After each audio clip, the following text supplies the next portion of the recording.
On va, si tu veux bien, on va faire une sorte de petite météo énergétique du moment. Je t'explique pourquoi. Depuis quelques séances que je mène avec différents télépathes, systématiquement en séance, alors que nous n'avons rien demandé, nos parties supérieures nous donnent des infos sur ce qui se passe en ce moment au niveau énergétique.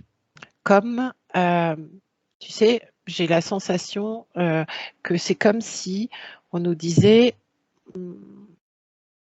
faites attention à vous, restez bien ancrés. Le mois de décembre est revenu souvent. Qu'est-ce que tu as, toi, comme info par rapport à ça? Alors, ce qu'on me montre là, on est en train de me montrer un lever de soleil. Il y a un nouveau monde qui est en train de se préparer ou qui est en train d'émerger. Alors, c'est pas tout à fait un nouveau monde, mais c'est un monde qui va être éclairé d'une manière un peu différente. Ouais, il y a quelque chose qui est en train d'émerger, ouais. Ça c'est sûr. Bon, ça revient toujours encore et toujours sur la lumière qui éclaire les parties d'ombre. Ça continue le processus. Bon, ça revient toujours sur cette saturation de la matrice. Alors justement, tu voyais que le curseur était poussé à son maximum. Ouais. Qu'est-ce que ça veut dire de manière un peu plus pratique? Alors, ça veut dire que les humains sont poussés dans leur retranchement, qui est à la fois une bonne chose et une mauvaise chose, puisque alors une bonne chose parce que ça leur permet d'aller s'aligner vraiment avec eux-mêmes. En fait, c'est vraiment le mot là, tu vois, c'est vraiment l'alignement et le centrage. Dès qu'en fait ils sont à l'extérieur d'eux-mêmes, tu vois, ils se prennent comme des shoots électriques, tu vois, ils se prennent des décharges. Des charges, ouais, c'est ça. Et du coup, tu vois, ça c'est à la fois inconfortable, mais à la fois bien pour eux. Ok. Qu'est-ce qui provoque ces décharges? Alors, c'est comme si il y avait des êtres. Alors là, par contre, je peux pas dire autrement. Il y a des êtres très très puissants, on va dire, qui ont comme activé dans la matrice tous les comment dire. Alors là, c'est pas évident à expliquer. Toutes nos blessures, toutes nos mémoires en souffrance, toutes nos faiblesses. C'est-à-dire que par exemple, si tu as une souffrance qui est émotionnelle, qui est par exemple la culpabilité ou la colère, eh ben, comme ils ont poussé le curseur à fond, ça va s'exprimer à fond chez toi. Tu vois, tu vas être face à des situations où tu vas devoir exprimer ta colère, où tu vas devoir pacifier ta colère, sinon elle va t'emporter. Tu vois, elle va te faire mal, elle va te brûler. Ben c'est ça en fait qui se passe. C'est-à-dire que toutes les blessures vont devenir à vif presque. nous poussant à nous centrer, à nous aligner, parce que ça va être le seul recours pour se libérer de ça. Quand tu parles d'êtres puissants, est-ce que tu les vois polarisés ou pas vraiment? Polarisé, ça parle pas trop, mais par contre, je les vois quand même de façon assez matérielle, bizarrement. Okay. Est-ce qu'on peut parler de ceux qui programment la matrice, gèrent la matrice artificielle? Oui, au-dessus même, au-dessus de ça. Et même au-dessus de ça, Ah ouais. d'accord. J'imagine que eux le font à dessein pour que ça leur serve, pour qu'ils se nourrissent de tout ce que ça provoque chez nous, de douleur, de peur, et en même temps, ça sert l'autre côté. Non, c'est pas juste de dire ça, si? Ouais. C'est très compliqué en fait. Je ne sais pas pourquoi ils font ça. Tu sais pas pourquoi ils font ça? Non. Ok. Si tu vas chercher l'info un peu plus Un peu plus haut. Ça me dit qu'ils se sont perdus. Je sais pas, c'est... on dirait... enfin, l'énergie qui vient, c'est... Tu vois, et le mot qui vient, c'est archonte. Ok, ils se sont perdus.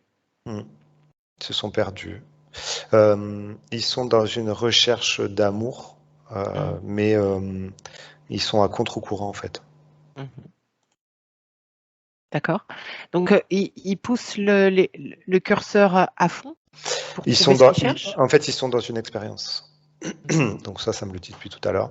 Nous, on est quelque part, on fait partie de l'expérience, on est un peu les cobayes de l'expérience. Et ils nous sont comme enfermés dans une cage et ils poussent l'expérience, quoi. En fait, ils sont en train de faire ça. Ça ne veut pas dire qu'ils sont dans une recherche extrême de l'amour du côté sombre, mais là, ils sont en train d'aller au plus profond de l'expérience terrestre, en fait. D'accord. Et comment c'est pour eux aller au bout de l'expérience terrestre? Comment ils la vivent en fait?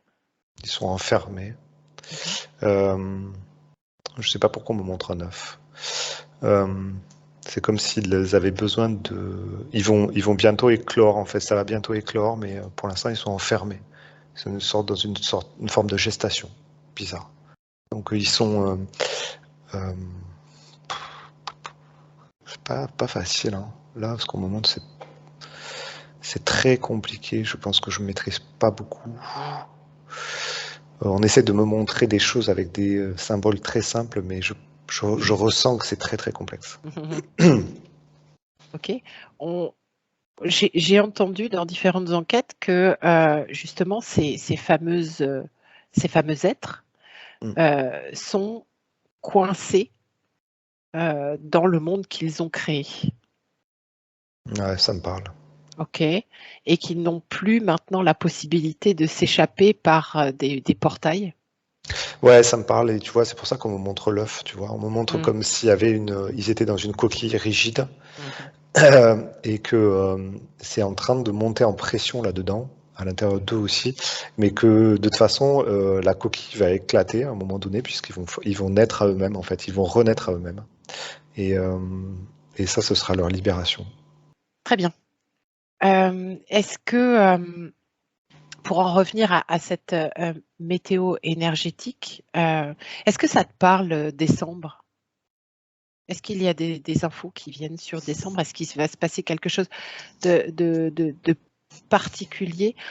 Certains parlent vraiment de paroxysme de nettoyage. Non, ça me parle pas. Par contre, ça me montre des gens qui ont froid, mais c'est symbolique, hein.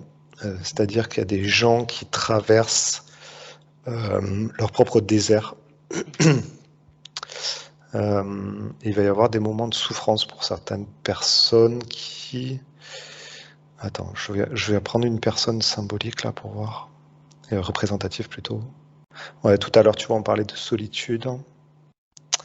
Et c'est très intéressant parce que c'est comme si, tu vois, les gens allaient se retrouver seuls avec eux-mêmes, et que des fois, ça pouvait être perçu comme quelque chose de très douloureux. Et qu'en fait, c'est quelque chose aussi qui leur permet de revenir à eux et qui va être très bon pour leur évolution et leur libération quelque part. Ça va leur permettre de trouver un alignement, un centrage qu'ils n'avaient pas qu'ils n'avaient pas vu ou trouvé ou qu'ils n'avaient pas recherché depuis toujours d'ailleurs. Après, en fait, il y a des gens qui ont déjà fait ce travail de centrage et d'ouverture du cœur, et ceux-là, c'est beaucoup plus joyeux pour eux. Mais c'est comme si décembre, là où tu vois cette fin d'année, c'était une nouvelle fenêtre d'évolution pour les gens qui n'ont pas encore fait le travail ou qui sont encore un peu trop éloignés de leur cœur. Tu vois, donc ça va être assez mitigé. Je vois quand même une population quand même qui est scindée en deux, ceux qui ont déjà œuvré, tu vois, ceux qui ont déjà fait cette partie du taf et ceux qui l'ont pas faite.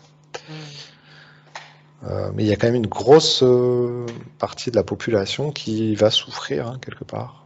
Alors, c'est pas très joyeux, mais c'est un mal pour un bien. D'accord. Est-ce que le fait qu'il y ait comme ça cette espèce de poussée, c'est quelque chose de naturel? C'est un peu dans l'ordre des choses?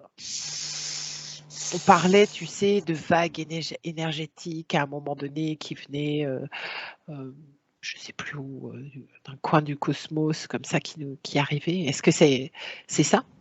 Ouais, alors ça, c'est le truc, on va dire, à très très grande échelle. De toute façon, il y a cette vague énergétique qui emporte tout et qui bouge qui force les éléments à bouger. Et en fait, c'est pour ça que quelque part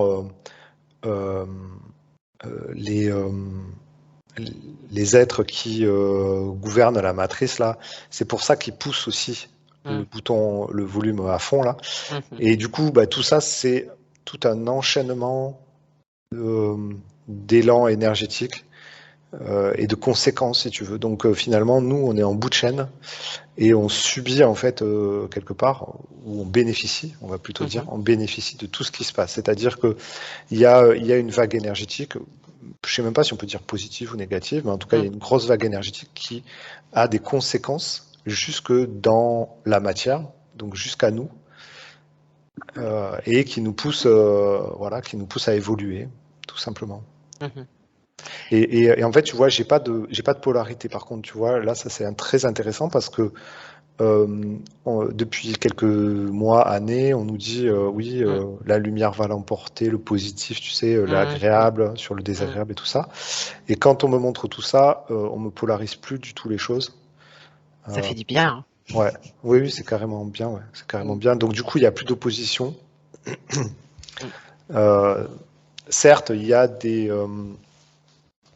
quand même des polarités, mais difficile à qualifier en fait. Tu vois. Ouais, je comprends. Est-ce qu'on peut lier ce phénomène des animaux qui tournent à tout ça? Ou pas du tout? Alors ça me dit non. Alors, ça me dit c'est déjà du passé. Ouais, et donc ça me renvoie à une perception effectivement que j'avais eue il y a quelques temps. Donc tu m'en avais reparlé, Anso, j'avais même oublié, sur une sorte d'inversion des polarités qui s'étaient faites là, à un moment donné. Et j'avais complètement oublié que j'avais vu ça, et du coup ça m'était sorti de l'esprit, et quand j'ai vu ces trucs-là, je me suis dit ah ben oui, forcément, c'est ça. Donc un truc qui mettait le bazar un petit peu dans nos polarités, qui nous mettait dans une sorte de quête de sens, tu vois. Et moi, j'ai personnellement été aussi traversé par ça. Je me suis retrouvé un peu comme ces animaux là, à tourner en rond et à me dire attends, mais je vais où finalement? Et en fait, ça s'est arrêté. Je pense que c'était lié aussi à la précédente lune, tu vois. Ok.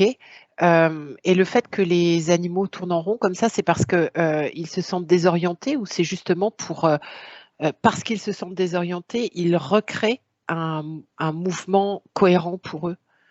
Ouais, mais il y a les deux. Ouais, c'est ça. Il y a les deux. Ouais, c'est ça. Ok. D'accord. Alors, il y a quelque chose de très instinctif. Alors, attends, si on regarde ces animaux-là. Alors, c'est assez intéressant. On dirait que comme ils sont perdus de façon un peu individuelle, ils ont une certaine forme de conscience de groupe ou de troupeau, je sais pas, qui les amène à mettre en place comme une sorte d'instinct de survie. C'est assez intéressant. Donc, redonner du sens à une espèce, tu vois, à un troupeau, à un groupe. Donc là où en fait finalement l'individualité ne peut plus, ils ont une espèce d'instinct qui les amène à se rassembler. Ok, pour recréer un mouvement Ouais, favorable pour eux. ouais, pour redonner du sens à leur Mhm. existence, ou je sais pas, un Mhm. truc comme ça, tu vois. Mhm. Ok, ok, très bien. Est-ce que tu as d'autres infos sur cette petite météo énergétique? Après, il y a des messages quand même qui sont relativement positifs et agréables qui viennent. Vas-y. Donne-nous. Ouais, en fait, bon, ça me montre, tu vois, des gens qui souffrent dans leur solitude, mais dès qu'ils se rapprochent de leur centre, je les vois sourire et je les vois rigoler. Donc, en fait, il faut, quelque part, j'ai l'impression, dans les images que je vois, j'ai l'impression qu'il faut vraiment suivre justement l'énergie de joie et l'énergie de légèreté. Parce que c'est elle, en fait, qui est notre chemin et qui nous ramène toujours comme une boussole, tu vois, vraiment là où on doit aller. Et quelque part, il suffit juste de s'écouter. C'est facile à dire, mais j'ai l'impression que lorsqu'on écoute les petits signes du quotidien et surtout on écoute son cœur, ça va tout naturellement nous ramener là où on doit être et où on doit placer sa conscience. Euh, donc l'écoute de soi est vraiment importante en cette période. Et de toute façon, on va le sentir que dès qu'on va aller à l'opposé de soi, euh, plus on va aller à l'opposé de soi, plus la décharge électrique va être forte. Et donc ça va presque être insupportable, d'ailleurs. Donc les gens qui vont être dans la lutte, tu sais, qui vont rester dans leurs convictions et qui vont rester dans une recherche extérieure de bonheur, de joie, d'amour, eh ben ceux-là, en fait, ils vont souffrir. C'est bizarre, mais c'est comme s'il fallait se dire, ah ben non, là ça passe pas, je lâche. Tu vois, je lâche et je reviens à moi. Et ça peut être pour des projets, ça peut être pour, je sais pas, ça peut être aussi pour un environnement familial, affectif, tu vois, de couple et tout ça. Ça passe pas, ok, je lâche. Je peux pas, plus je vais y aller en force, plus je vais souffrir. Donc le mieux, c'est de laisser tomber. Tranquille, on lâche les résistances et on se laisse porter par ce qui vient. Tu veux dire que on aura presque des décharges électriques physiquement, bon, pas des vraies décharges, mais comme un malaise physique? Ouais, ouais, je vois. Tu vois, euh, je vois de la souffrance en fait. Hein. Enfin voilà, hein. Enfin, je peux pas appeler ça autrement. Comme une souffrance affective, émotionnelle. Tu vois, je vois des larmes qui coulent. Tu vois, plus tu vas t'éloigner de ton cœur, plus en fait ton cœur va t'appeler et va te faire couler tes larmes. Tu vois, pour te dire non, regarde, reviens à moi, reviens dans l'amour en fait. Et ne va pas chercher à planifier, contrôler, essayer de changer l'autre, essayer d'aller chercher l'amour extérieur. Tu vois. Et c'est comme si tu forçais, mais tu allais pas pouvoir en fait. Là où avant on arrivait à trouver un certain équilibre dans le contrôle de la peur, tu vois, parce qu'on était beaucoup dans la peur avant. Et ben là, plus on va forcer dans cette direction, plus ça va être douloureux et plus on va être contraint de revenir à du lâcher prise total. C'est bien. Ah ben oui, c'est bien. En théorie, c'est super bien. Ouais, dans la pratique, ben, comme j'ai vu, il y a des gens qui vont être un peu en souffrance, mais en fait, ça va être une libération. Bien sûr, Il faut accueillir ça comme ça. Hein. bien sûr. C'est un sale moment à passer. Ouais. Ok, allez, super. Merci. Tu peux te déconnecter de Ouais. la météo de ce sujet, mais qui va être très en lien finalement avec notre dernier épisode de notre saga, Mhm. puisque là, on a vraiment l'impression, comme tu l'as vu, d'être à la fin d'une époque. Et j'aimerais qu'on regarde quelque chose, la manière dont est fabriqué notre monde. Alors, je t'explique plus ma pensée et tu me diras si ça résonne, si c'est juste ou pas. Est-ce qu'il est juste de dire que, par exemple, le film Matrix, euh, dépeint notre réalité virtuelle. Et j'ai plus précisément en tête l'idée que le décor dans lequel nous sommes, c'est comme des lignes de code qui donnent vie à ce décor. Ouais, c'est marrant, enfin, tu vois, ça me fait sourire intérieurement parce que quand on a commencé tout à l'heure l'induction, j'étais dans cette perception-là. Et en fait, quelque part, je suis sorti de cette matrice pendant l'induction et je me suis placé en dehors de ça et je regardais la Terre, je regardais Gaïa, je regardais différentes choses comme ça, de loin, comme un cosmonaute perdu dans l'espace. Tu vois. Et c'était très intéressant. Parce que j'avais des idées, enfin tu vois, j'avais des idées préconçues de ce qu'était la Terre, ce qu'était notre condition humaine, l'expérience et tout ça. Et alors c'était marrant parce que ce qu'on m'a montré, on m'a montré une superposition de plans. Et en fait, tu sais, ça vient, ces histoires de Terre plate et tout le bazar, là, tu vois, tout ce qu'on se fait comme idée et tout ça. Et en fait, ça m'a montré comme un millefeuille de plans et ce que tu appelles peut-être programme informatique, tu vois, ou ligne de code, etc. Ben, ça m'a montré ça comme ça. C'est-à-dire que c'est comme si la Terre, c'était un grand livre, tu vois, une grosse encyclopédie avec toutes les petites feuilles, tu vois, hyper fines et tout ça. Et que, selon où on place notre conscience, on va se positionner sur une feuille, tu vois, et on va lire cette feuille, on va jouer sur cette feuille, tu vois. Tout à fait. C'est ce qu'on peut appeler les différentes fréquences. Ouais, je pense, ouais, je pense. Ok, donc dire que notre monde est construit virtuellement, c'est juste. C'est marrant parce que je reviens à cette histoire d'être qui contrôle notre monde là, et c'est comme s'il contrôlait le monde dans lequel on était. C'était comme si ils avaient la main mise sur l'encyclopédie là, tu vois.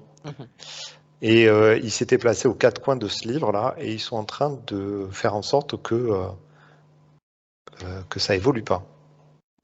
Alors c'est très intéressant ce que tu dis, parce que hier j'écoutais une excellente enquête de Rachel Fortin sur les pièges du karma. Si vous l'avez pas vue, allez la voir et l'écouter. Et les télépathes donc qui mènent cette enquête parlent d'un monde enfermé dans un cube. Et c'est ce cube en fait qui est en fait la réunion de deux pyramides qui enferme et qui permet le contrôle de ce monde virtuel par ces entités. Ça te parle? Ouais, l'histoire du cube, ça me parle beaucoup. Après, je vois pas les pyramides et je vois pas forcément la géométrie sacrée, tu vois. Je suis dans une. Après, c'est sûrement le plan de conscience sur lequel je suis.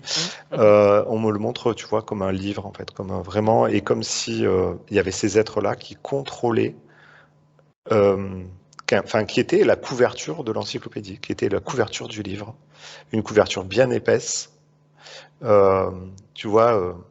Qui enferme tout ça. Voilà.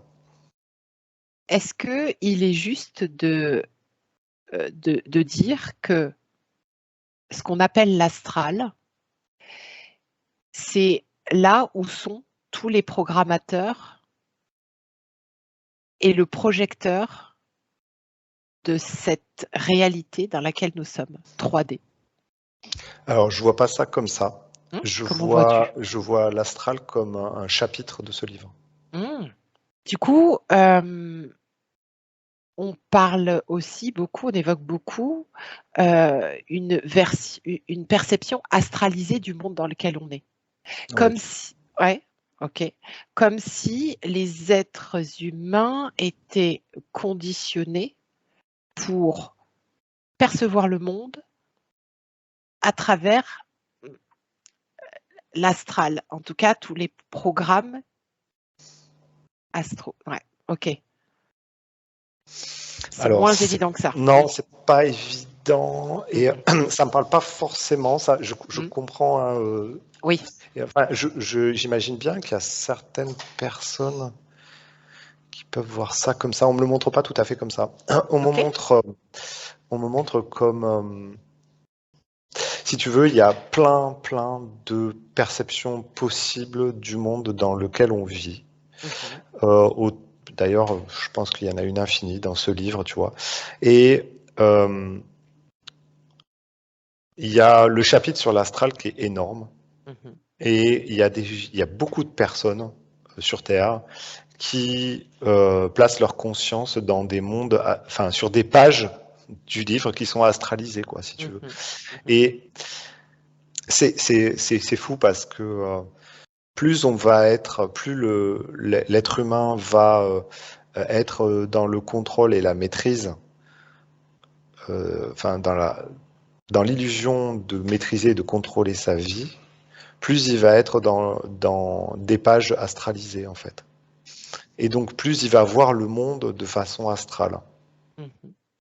Et là par contre ce livre pour le coup il est assez polarisé, tu vois. Donc on peut aller vraiment dans quelque chose de très astral, voir ce qu'on peut appeler le bas astral, qui est très dense. Tu vois, il y a des pages qui sont très denses de ce livre. Et on peut aussi aller vers les premières pages de ce livre, hein, qui sont assez rigolotes, qui sont très éthérées et qui sont dans beaucoup de ressentis. Et là, par contre, on n'a plus du tout d'ancrage, tu vois. Donc c'est très intéressant de voir qu'il y a certains humains, tu vois, qui sont d'un côté comme de l'autre de ce livre et qui sont sur des plans finalement assez différents, quoi. Est-ce que la majorité des êtres humains perçoivent notre monde à travers l'astral? Oui, beaucoup. Oui. Ouais, beaucoup.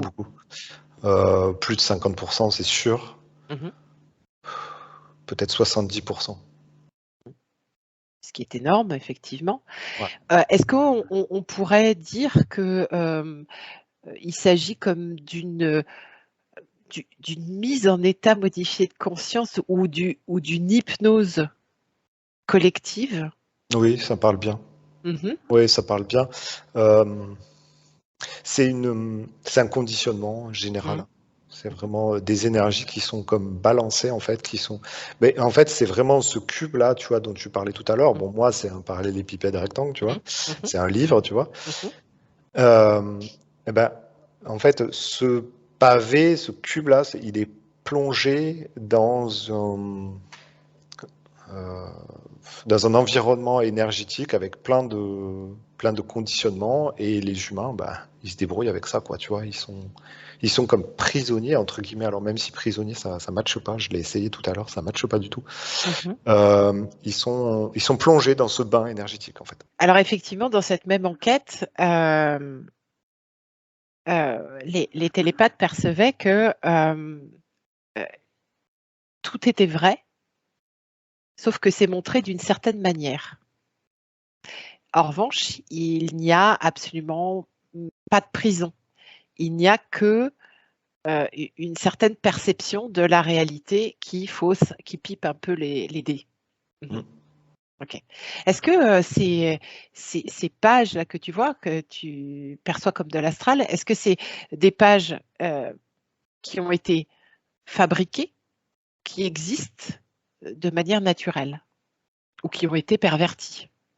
Alors, ce que ça dit, c'est que sans les humains, ces pages n'existent pas, parce que ce sont les humains qui les font vivre. Donc, c'est comme si ces êtres, on va dire, enfin, ces êtres qui ont créé la matrice, c'est comme s'ils avaient créé une sorte de réceptacle, et que c'était les humains qui avaient créé ça à l'intérieur de ce... de cette pièce. de ce livre, en fait. C'est comme s'ils avaient créé un livre vide, tu vois, et qu'ils avaient mis des humains soumis à certaines énergies et que les humains avaient créé eux-mêmes les propres pages et écrivent les propres pages de leur propre livre.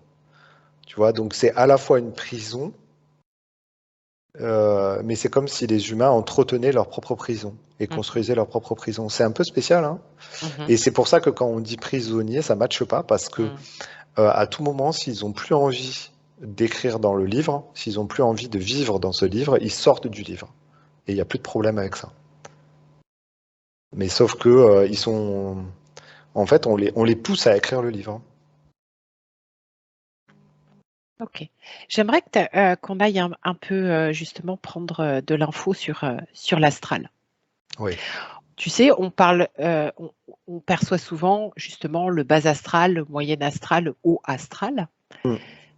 Est-ce que tu pourrais avoir de l'info sur ces au moins 3 strates? Qu'est-ce que c'est? En fait, c'est une forme de densité pour moi. Oui.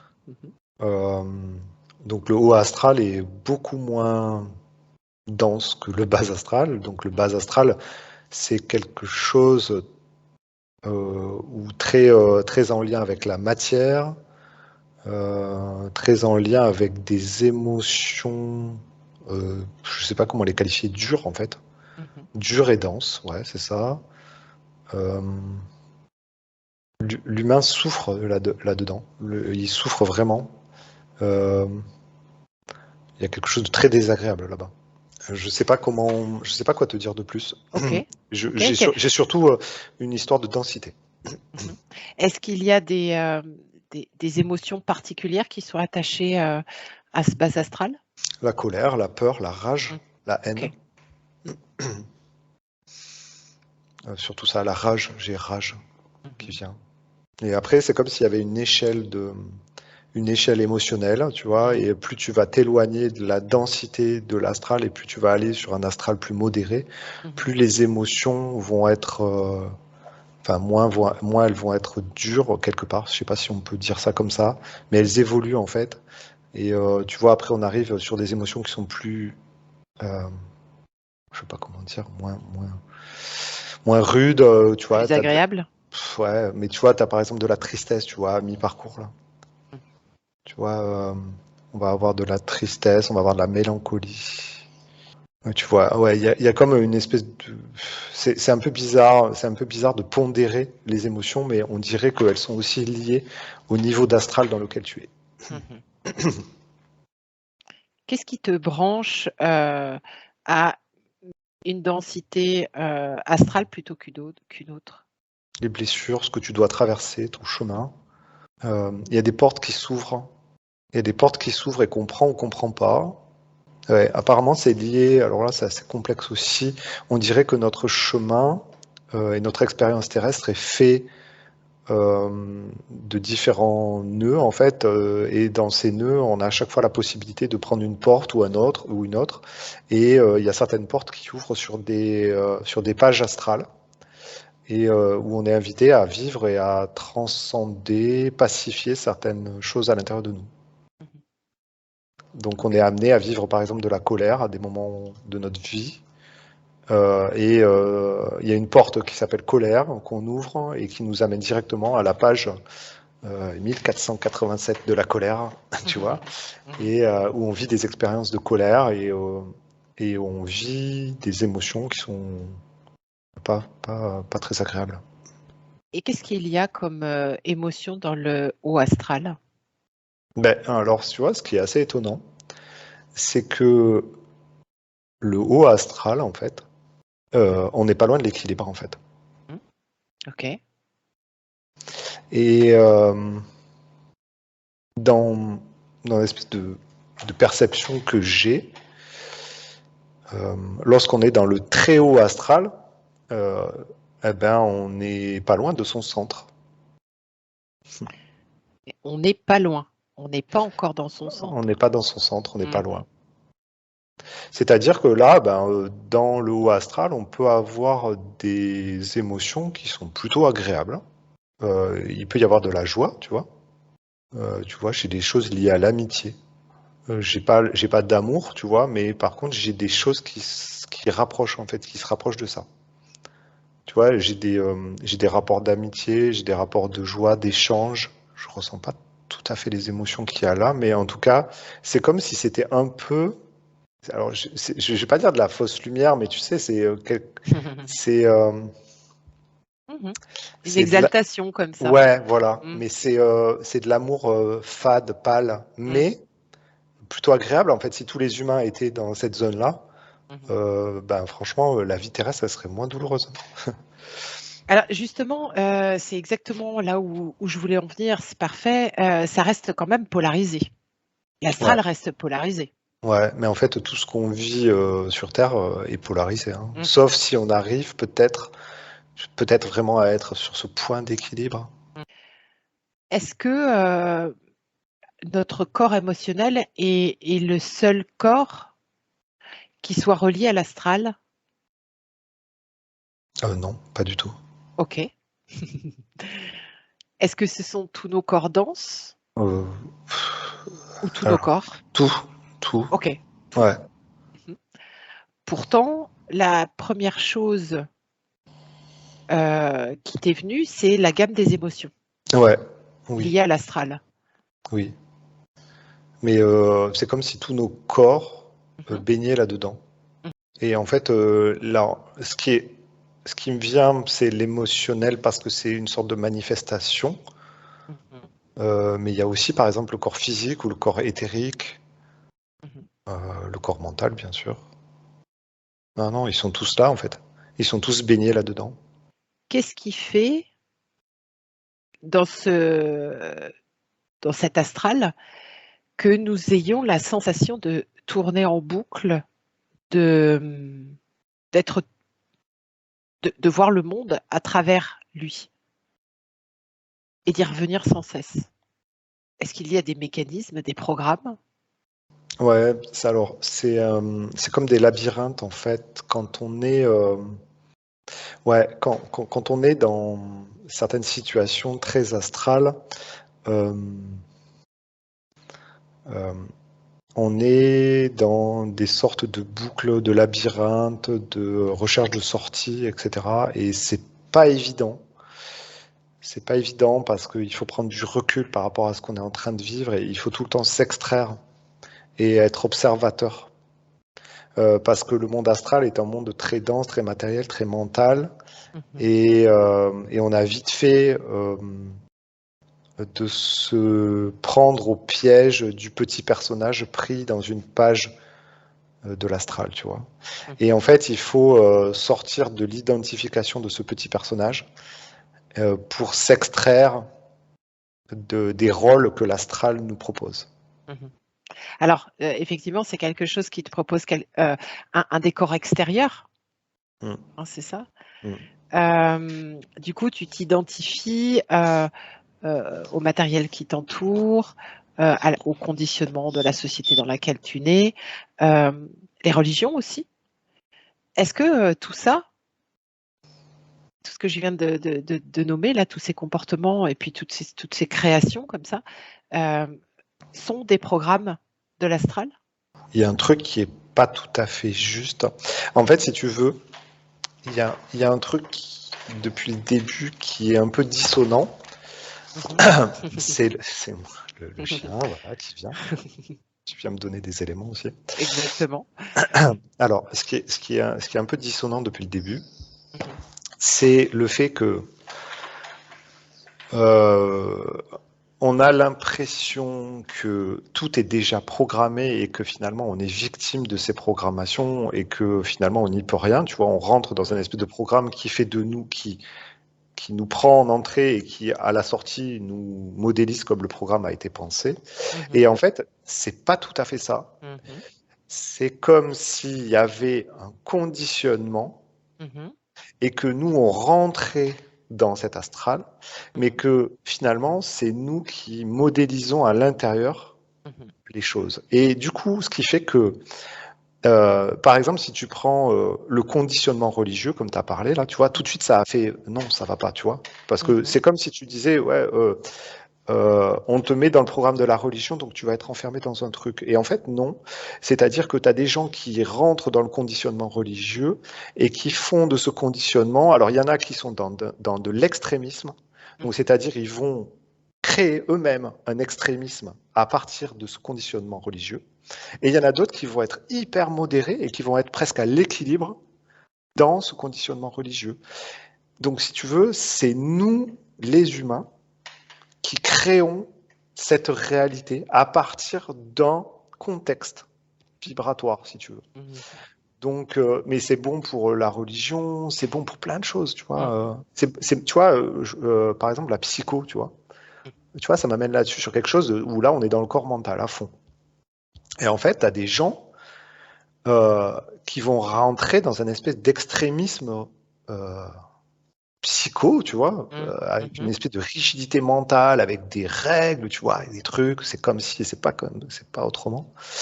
Et t'en as d'autres qui vont, au contraire, jouer avec ça, mettre tout l'environnement mental au profit de quelque chose beaucoup plus modéré, tu vois. Et ça, c'est très intéressant parce que, et c'est là où en fait, on n'est pas prisonnier.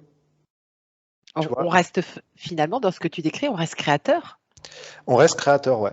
Et donc, on est créateur aussi de nos parts les plus sombres, entre guillemets, donc les plus astrales. Tu vois, c'est intéressant. Ah, super intéressant. Ok, alors, ça m'amène justement au cœur de notre dernier épisode, la fameuse 5e dimension. Ah oui. Pas mal d'enquêtes sont sorties et justement, tu vois, depuis quelques temps là, on voit des titres d'enquête en disant ouais, la 5D c'est de la fausse lumière, finalement c'est encore super polarisé, ça fait partie aussi d'un programme de l'astral, donc du haut astral. Il y en a qui parlent de programme luciférien, enfin bon voilà, il y a plein de choses qui sont observées. Qu'est-ce que tu dirais toi? Qu'est-ce que tu perçois? Alors attends, c'est intéressant parce qu'on me pousse à oublier tout ce que je sais sur ça. Donc là, on me fait bugger mon mental, c'est parfait. Très bien. C'est juste parfait. Alors si je regarde 3D, 4D, 5D comme ça, ce qui s'affiche.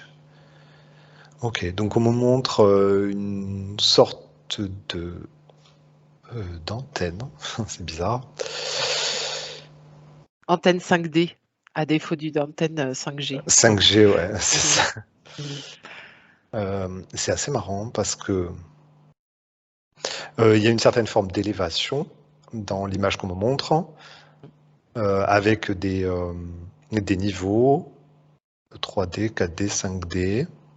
Alors, sachant que la 3D est au cœur du système qu'on vient de voir, c'est-à-dire du système matriciel, que la 4D, on va dire, c'est la couverture de l'encyclopédie qu'on a vue, tu vois, donc on est à la frontière de la matrice, et la 5D se trouve à l'extérieur de la matrice. Donc c'est comme ça qu'on me le montre. Est-ce que c'est une vision, une perception qui est issue de la matrice ou pas? Je sais pas. En tout cas, je suis à l'extérieur de la matrice et on me montre ça. Donc il y a comme une espèce d'échelle finalement. Alors je vais poser une question. Est-ce que la 5D telle qu'on a pu la visiter, nous la proposer à travers tout ce mouvement dit New Age, ça vient d'où? Ça émane d'où?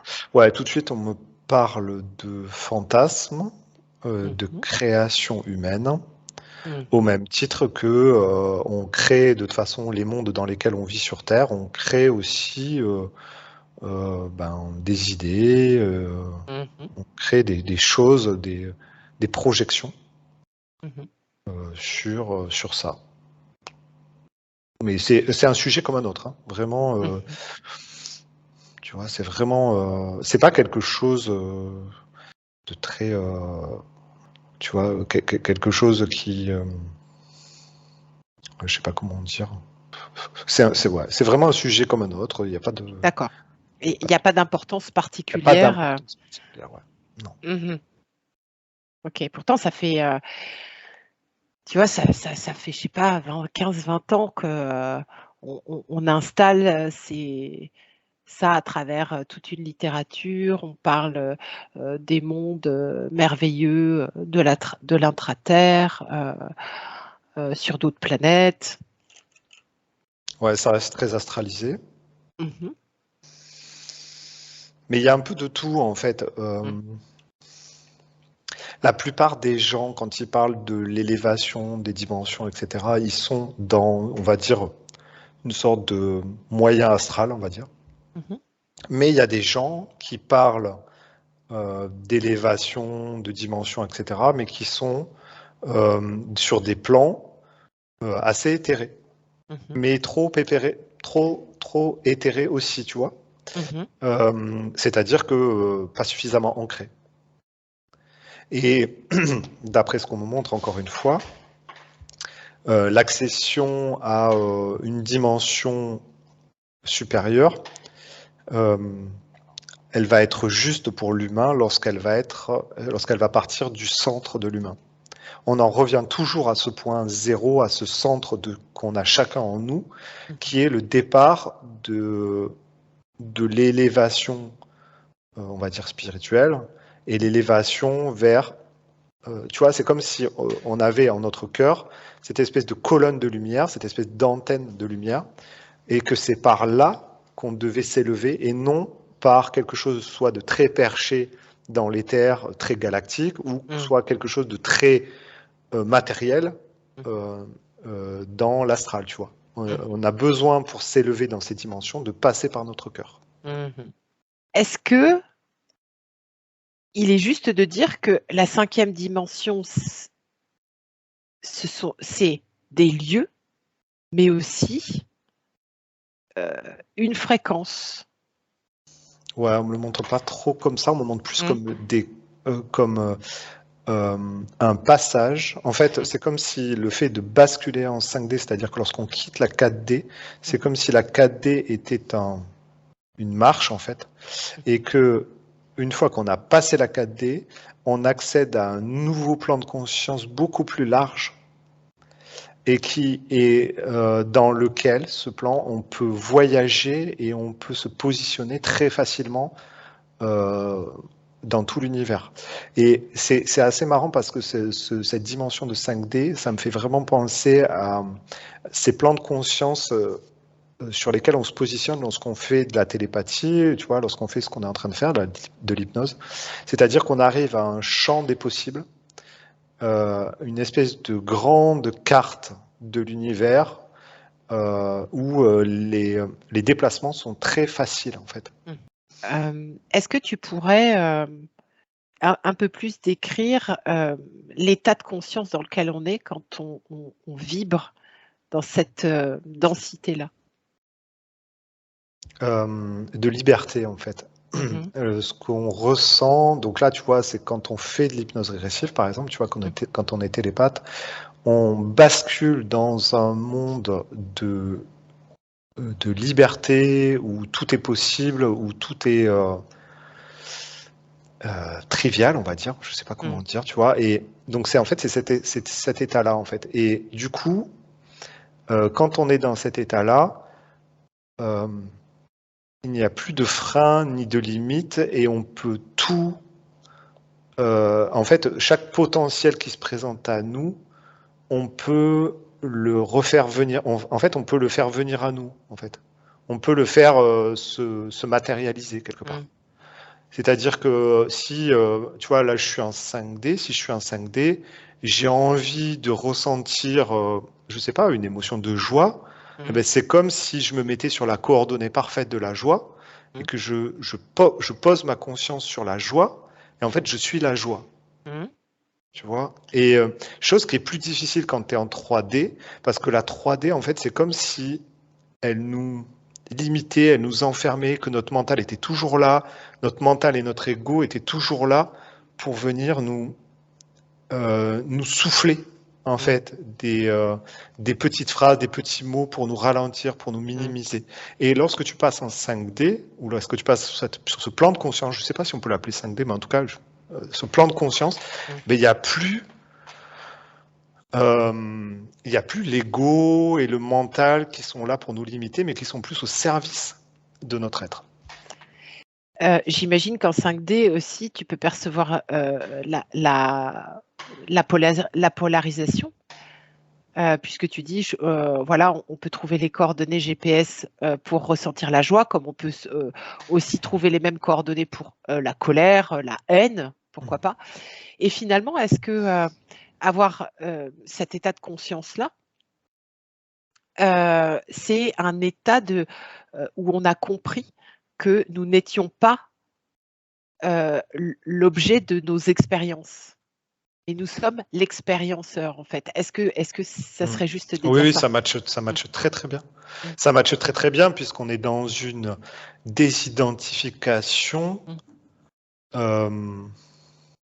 Tu vois, tout à l'heure, on parlait des petits personnages de l'astral. Ben là, en fait, lorsque, tu vois, je peux retrouver en 5D la même fréquence vibratoire d'une émotion du bas astral. Et je peux m'y placer, mais lorsque je m'y place en 5D, si par exemple je prends la rage, tu vois, je vais me positionner sur la rage, je suis dans la rage au niveau de la 5D, et ben en fait, je ne m'identifie plus à cette rage. Je suis en train de vivre, je suis en train de poser ma conscience sur une partie de moi qui est la rage. Mais je sais que je ne suis pas la rage, parce que je suis la rage, je suis la colère, je suis l'amour, je suis la joie. Tu vois, je suis tout, en fait. Quand on est en 3D, ce qui est intéressant, comme on a ce fameux voile de l'oubli, c'est justement, ça nous permet de nous plonger complètement, de nous immerger complètement dans l'expérience et dans les ressentis de la joie, de la colère, de la rage, comme tu dis. Est-ce que finalement, on est capable aussi, avec cet état de conscience de 5e densité, de pouvoir ressentir ces émotions-là de la même manière ou de manière différente? On peut ressentir la même intensité, mais sans l'emprisonnement. Ok. Mais du coup, il y a une partie de nous qui n'y croit plus. On sait que c'est un jeu, on sait que c'est... Oui. Tu vois? Ben, on n'est plus dans une forme de croyance, en fait, on est dans une forme d'évidence. Tu vois, quand je suis là, que je suis dans cet état de conscience modifié, je me pose même plus la question. Il n'y a même plus de questions qui viennent par rapport à ça, tu vois. Non, c'est comme ça. Ok. Est-ce que la 4e dimension, c'est un peu la transition, le passage? Ouais, c'est ça. Hein. Complètement. Je le vois comme quelque chose de très fin, mais en fait, la 4e dimension, je la vois comme la matrice, en fait. Ok. Et la 4e dimension, est-ce que c'est c'est ce champ de conscience auquel on accède quand justement on commence à percevoir qu'on n'est pas le petit personnage, comme tu dis. Ouais. Il y a un travail de désidentification qui est en train de se faire. Ouais, c'est ça. Et il y a une espèce de... Tu sais, ça, alors, je vais peut-être jeter un pavé dans la mare, mais j'ai l'impression que cette 4D, c'est la lumière au fond du couloir, en fait. Et j'ai l'impression, tu sais, dans les films, des fois, dans les films de science-fiction, machin, c'est style No Solar et tout ça, machin, on voit le passage, tu sais, on voit le tunnel, là, on voit la grande lumière, et puis on voit le passage à un autre monde. Et ben, en fait, c'est comme si le tunnel, c'était la 3D, la grande et forte lumière, c'était le portail, en fait, tu vois, la 4D, c'est le portail, et la 5D, c'est ce qu'il y a derrière le portail, en fait. Et c'est comme si la grande lumière blanche, en fait, c'était la 4D. Est-ce que dans l'époque là où on est, justement, on est dans cette 4e densité? Ben, ça dépend qui, en fait. Oui, oui, bien sûr. Mais Globalement, on va dire. ben, tu sais, quand je disais, tu sais, quand je parlais de la météo énergétique avec certaines personnes qui vont prendre des shoots, tu vois, eh ben, en fait, c'est des gens qui vont expérimenter euh, cette 4D, en fait, qui vont être contraints à aller vers ça, tu vois. Donc, en fait, il y a beaucoup de gens qui sont encore bien dans la 3D, mais qui vont on va leur proposer le passage de la 4D. En fait, on va leur proposer la lumière au bout du tunnel. Et on va voir ce qu'ils en font, tu vois. Pour boucler sur ce qu'on disait au début, cette traversée du désert, finalement, c'est cette désidentification, cette mise à nu. Tu parlais de gens qui allaient avoir froid. C'est comme si on se mettait à poil, en fait. On enlevait là où les combis du petit personnage. Ouais, on va nous proposer ça, on nous propose ça. On nous propose, ouais, on nous propose de se désidentifier du petit personnage, on nous propose quelque chose de beaucoup plus vaste, hein, et on nous propose aussi de faire le pas un peu, tu vois, de la foi. Ouais, à voir comment les humains vont réagir à ça. Ça fait déjà un moment hein, qu'il y en a qui ont eu cette proposition-là. Il y en a qui ont plus de courage ou qui ont un chemin différent, tu vois, qui ont un chemin qui va être beaucoup plus direct. Souvent, même en session client, on voit qu'il y a des êtres humains qui ont fait des choix de chemin de vie avec beaucoup de détours. Et il y en a certains qui ont choisi d'aller vraiment dans des profondeurs astrales, tu vois. Alors pourquoi pourquoi ils ont des chemins de vie aussi tortueux et profonds, etc. Et pourquoi d'autres font vraiment juste que des allers-retours. Bon, ça, je sais pas trop encore, tu vois. Ça, c'est des trucs qui nous dépassent un petit peu. Mais en tout cas, ce qui est sûr, c'est que on a tous un chemin qui est prédestiné à aller dans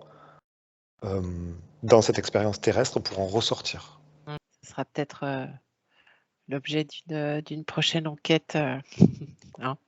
Voilà, quand on aura peut-être passé d'autres paliers de conscience justement ou de connaissances pour pouvoir mieux les expliquer, les vulgariser.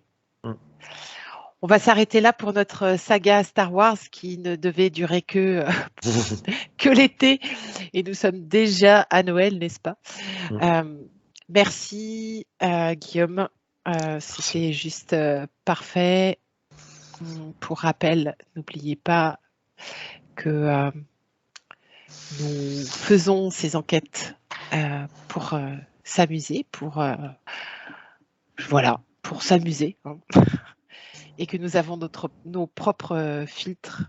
Usez de votre discernement, gardez ce qui vous inspire, laissez le reste. Tout ça n'a finalement pas beaucoup d'importance. Et puis, eh bien, à la prochaine. Merci. Et merci Guillaume. Merci.